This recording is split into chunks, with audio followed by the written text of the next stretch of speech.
लगभग लगभग 1.5 into 10 to the power 7। आप जानते करते हैं 10 टू द पावर 6 10 लाख होता है, और 10 टू द पावर 7 कितना हो जाएगा? करोड़। और उसमें 1.5 गुना है, 1.5 करोड़ टेम्परेचर है, 1.5 करोड़ केल्विन है सूर्य के केंद्र में, लगभग लगभग 1.5 करोड़। सोच लीजिए उतना टेम्परेचर पर तब जाके हाइड्रोजन और हाइड्रोजन मिलके हीलियम बन देता है। इतना आसान है, कद्दू कद्दू मिला के आप आम बना दीजिएगा, हाइड्रोजन हाइड्रोजन मिला के आप जो है हीलियम बना दीजिएगा, ये आसान बात है। न्यूक्लियस न्यूक्लियस को हम लोग जोड़ देते हैं, न्यूक्लियस न्यूक्लियस को जोड़ देते हैं, और उसके लिए इतना टेम्परेचर चाहिए लगभग, ठीक है।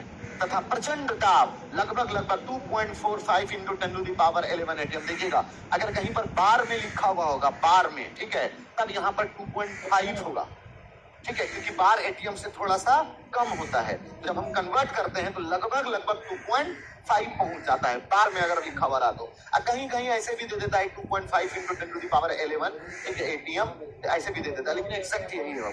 10 पर पावर 11 एटीएम मतलब समझ रहे हैं आप?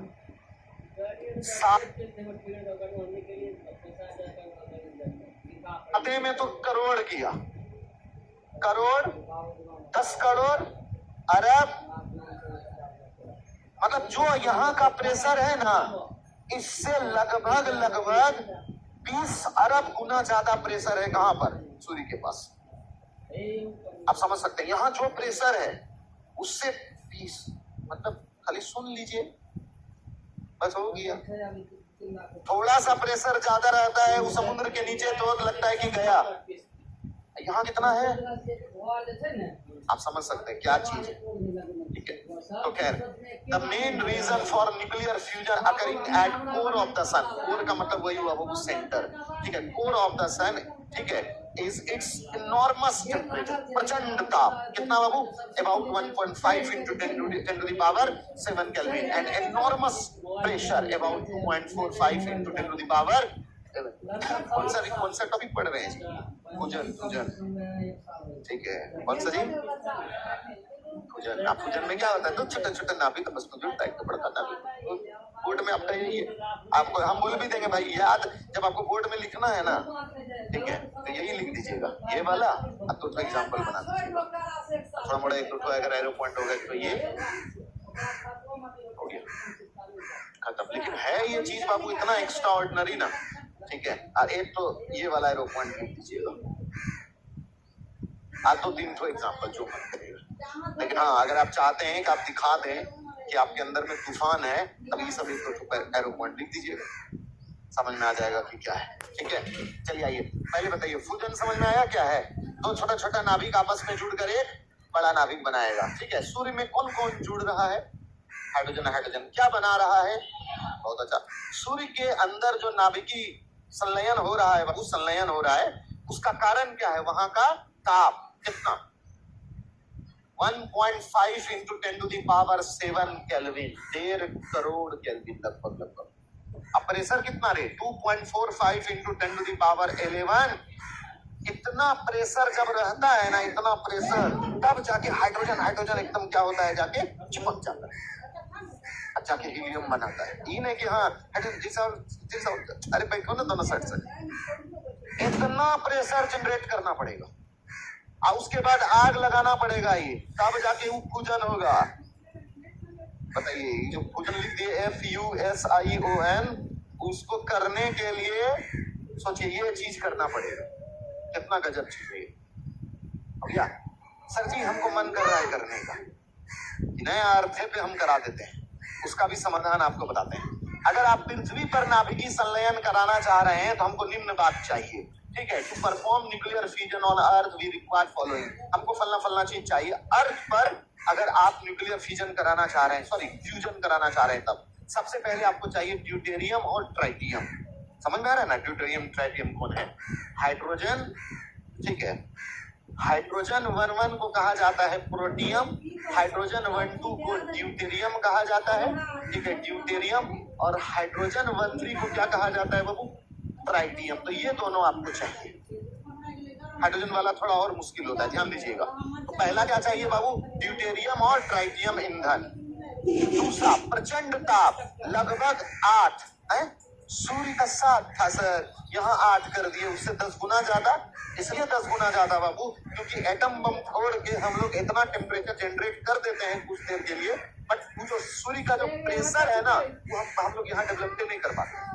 उसका समाधान निकालते हैं, उसका विकल्प निकालते हैं। वो नहीं हो पाया तो चलो ऐसे कर देते हैं, ऐसे कर देते हैं, ऐसे कर देते हैं, समझा? तो उसको मेंटेन करने के लिए टेम्परेचर हमको सूर्य से 10 गुना ले जाना पड़ा, समझा? तो अगर पृथ्वी पर नाभिकीय संलयन कराना चाह रहे हैं तो क्या क्या चाहिए? पहला तो ड्यूटेरियम और ट्राइटियम ईंधन चाहिए। दूसरा क्या चाहिए बाबू?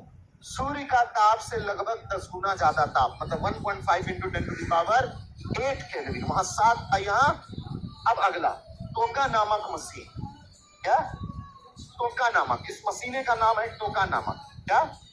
टोका नामक। टोका नामक मशीन क्या करता है बाबू? जब इतना ज्यादा टेम्परेचर रहेगा, जैसे मान लो ये दोनों तुम ले लिया और इस दोनों को आप इतना ज्यादा टेम्परेचर पर गर्म करना शुरू कर दिए, बताओ ये जिस चीज में सटेगा उसको पिघला देगा कि नहीं पिघला देगा? कौन बर्तन में रखोगे इसको? कौन धातु तुमको इतना टेम्परेचर सह के दिखा देगा? है पॉसिबल? दुनिया में कोई ऐसा धातु ही नहीं बना जो इस टेम्परेचर को सह ले।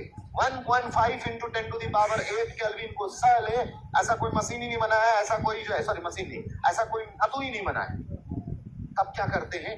मैग्नेटिक फील्ड के द्वारा, इसके द्वारा मैग्नेटिक फील्ड के द्वारा इस ड्यूटेरियम और ट्राइटियम जब इस ताप पर पहुंच जाता है ना, तो टोका मशीन से क्या करते हैं? मैग्नेटिक फील्ड के द्वारा उसको हवा में ही रखते हैं। कहाँ पर रखते हैं? हवा में। क्वाइल टाइप का रहता है ये टोका नामक मशीन जो है ना, जैसे क्वाइल टाइप का रहता है, जिससे हम मैग्नेटिक फील्ड डेवलप कराते हैं। और मैग्नेटिक फील्ड के अट्रैक्शन और रिपल्सन की वजह से ये क्या करता है? हवा में, किसी में जाके चिपकता ही नहीं, हवा में ही रह जाता है। किसमें रह जाता है? हवा में रह जाता है। समझ बात? तो 3 चीज, अगर आप पृथ्वी पर चाहते हैं नाभिकीय संलयन कराना तो आपको क्या चाहिए? ड्यूटेरियम और ट्राइटियम चाहिए। उसके बाद ये टेम्परेचर, हम आपको बोले भी, ये टेम्परेचर कैसे डेवलप करेगा? छोटा छोटा एटम बम वहां पर फोड़ना पड़ेगा, तभी हो पाएगा, या हाइड्रोजन बम जो फोड़ना है। उसके बाद टोका नामक मशीन, इसका काम क्या होता है पता है? इतना गरम जब ड्यूटेरियम और ट्राइटियम अगर रहेगा तो जिसमें सटेगा उसको पिघला देगा। जिसमें सटेगा तहस नहस, खत्म, कुछ नहीं बचेगा। तो उसको हम सटने ही नहीं देते हैं। कहाँ रखते हैं? हवा में, चुंबकीय क्षेत्र के द्वारा। समय। और लास्ट में होता है बाबू पर्याप्त परिरोधन समय। पर्याप्त परिरोधन समय क्या है? कि आप कुछ ऐसा जादू करिए, कुछ ऐसा करिए टोका नामक मशीन से, या जिस